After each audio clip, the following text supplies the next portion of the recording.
इकडे घे ना. बुद्धाने टाका पहिले. तथागत भगवान गौतम बुद्धांचा, तथागत भगवान गौतम बुद्धांचा, आंबेडकरांचा, डॉक्टर बाबासाहेब आंबेडकरांचा.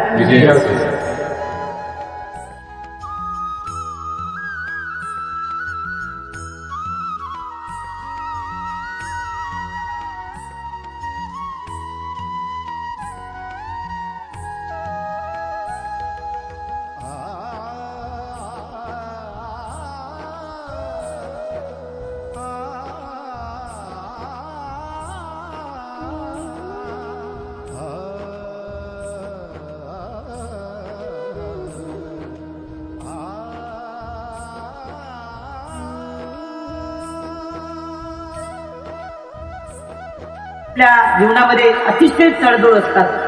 माणसाच्या जीवनामध्ये जी मिळत नाही, जी ऍडजस्टमेंट करावं त्याला जीवन नसतात. कारण संसारात जगत असताना आज जे साडे परिवाराचे बंगला, माडी, गाडी, ही जे काही सर्व मुलं स्टँड दिसतात, हे साडे साहेबांच्या आणि साडेबाईंच्या हातात कष्ट मिळेल. प्रियजनो, आयुष्यामध्ये जे जे लोक मोठे झाले, ज्यांनी मोठमोठे बंगले बांधले, गाड्या घेतल्या, जे काही आज श्रीमंत आहेत, आपले सर्व श्रीमंत आपले लोक आहेत, त्यांनी अतिशय कष्टातून अगदी एका छोट्याशा रूम मध्ये संसार टाकलेला. असे कितीतरी लोक अनुभव सांगतात मला की आम्ही एक छोट्याशा रूम मध्ये राहत होतो आणि साहेबांना पेमेंट म्हणजे तडजोडीचा जमजमीचा होता. म्हणजे अशा परिस्थितीमध्ये जगायचं आणि त्यांनी मुलांना मोठं करायचं, ही फार मोठी जमूची बाजू असते. आणि यामध्ये संसारामध्ये जास्तीत जास्त रोल पतीचा तर 100%च असते, कारण तो आधारस्तंभच असतो. पण त्याच्यासोबत असलेली पत्नी हिची मात्र ताराची कसरत असते.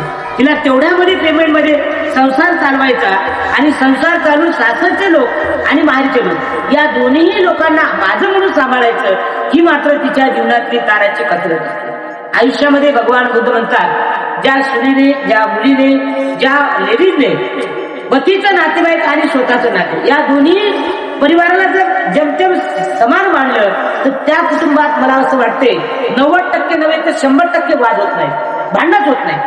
याचं कारण असं आहे की पतीच्या कुटुंबाला सांभाळणे ही तारा, कारण नवीन परिवार असतो, नवीन कुटुंब असते आणि त्यामध्ये जाऊन तिने वावरायचं, तिने आईवडिलांचं नाव सांभाळायचं, तिने आईवडिलांसाठी इतरसाठी जगायचं आणि तिच्या भावनेची आहुती तिने द्यायची.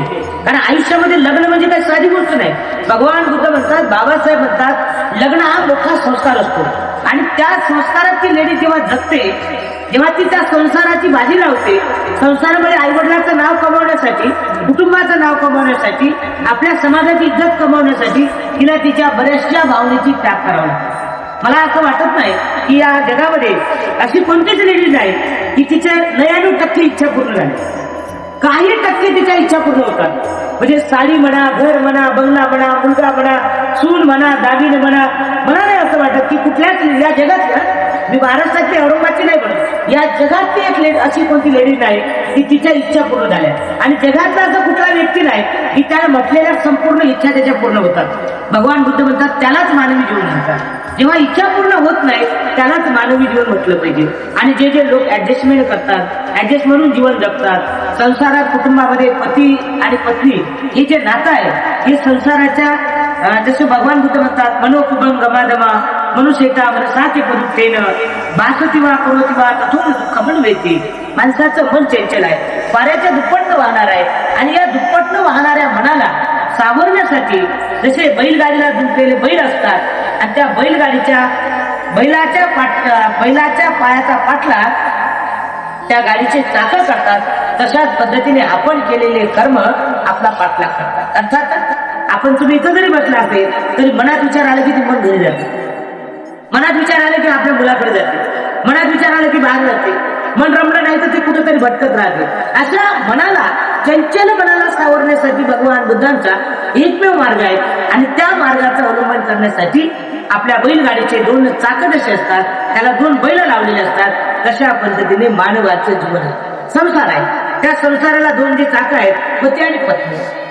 जर पतीला धार्मिक, या जगात 4 जोड्या म्हणजे 8 व्यक्ती आहेत. पहिली जोडी अशी आहे की तो पती धार्मिक असते तर पत्नी अजिबात धार्मिक असते, ही पहिली जोडी झाली. दुसरी जोडी अशी आहे की पत्नी धार्मिक असते तर पती अजिबात धार्मिक असते, ही दुसरी जोडी झाली. तिसरी जोडी अशी आहे की पती धार्मिक नसते आणि पत्नीही धार्मिक नसते, त्याला राक्षस जोडी अशी म्हणतात. ही तिसरी जोडी झाली. आणि चौथी जोडी अशी आहे की पतीही धार्मिक असते आणि पत्नीही धार्मिक असते, त्याला देवता तुल्य जोडी अशी म्हणतात. असे वनाच बालान पंडितानच सेवना पूजाच पूजारियान एतान मंगल मुक्त. असे वनाच बालान, मी मूर्खाची संगत करणार. असे वनाच म्हणजे मूर्खाच. असे वनाच बालान पंडितानच सेवना, मी मूर्खाची संगत करणार नाही, पंडितांची संगत करेल. असे वनाच बालान पंडितानच सेवना पूजाच पूजारियान, मी पूज्यने लोकांची पूजा करेल. असे वनाच बालान पंडितानच सेवना पूजाच पूजारियान एतान मंगल मुक्त. हे माझ्या मानवी जीवनाचं उत्तम मंगल असते. आणि ज्या कुटुंबामध्ये हे जेव्हा ध्येय तुम्ही ठेवता तेव्हा ते दोन्ही पती पत्नी देवता तुल्य असतात. देवता तुल्य म्हणजे 4-4, 5-5 हातात 4-5 तोंड, त्याला देव म्हणतात का? नाही, त्याला देव म्हणत नाही. जो सदाचाराचं पालन करते, शिलाचं पालन करते, भगवान बुद्धाच्या धर्माचं अनुकरण करते, मानवी जीवनात सुखी राहते, माझ्याहून इतरांचं दुःख सोसते, मी दुसऱ्याला त्रास देईल तर मलाही त्रास होईल, दुसऱ्यांबद्दल सद्भावना बाळगते, आपल्याहून दुसऱ्याची परीक्षा करते, त्याला देवता तुल्य जोडेशी. मला असं वाटते साळवे साहेब आणि साळवे मॅडम एकमेकाला दोघं अतिशय सुंदर स्वभावाने मन मिळावं. त्यांना सुनादरी, आमच्या सुनादरी खूप छान मिळाल्या. त्यांना मुलं सुद्धा संस्कारयुक्त आहेत आणि मुली सुद्धा संस्कारयुक्त, जावई सुद्धा संस्कारयुक्त त्यांना मिळाले. हे केवळ